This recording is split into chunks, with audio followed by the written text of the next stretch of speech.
Set timeout is asynchronous, so timeout runs after synchronous code.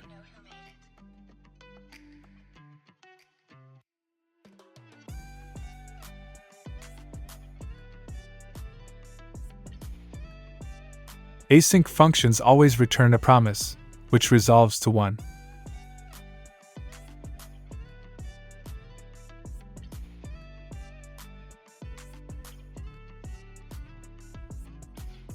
Arrow functions don't have their own this. They inherit from the outer scope, global in this case.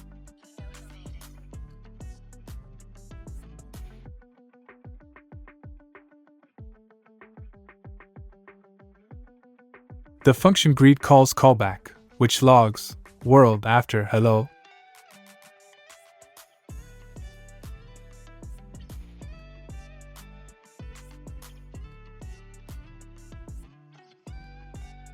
Let has block scope, so X is not accessible outside the if block.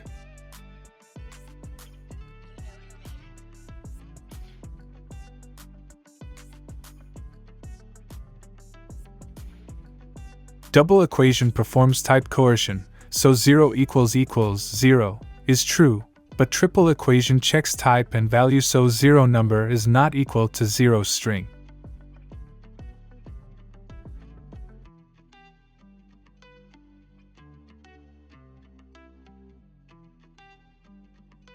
Function declarations are hoisted, so say hello works even before its definition.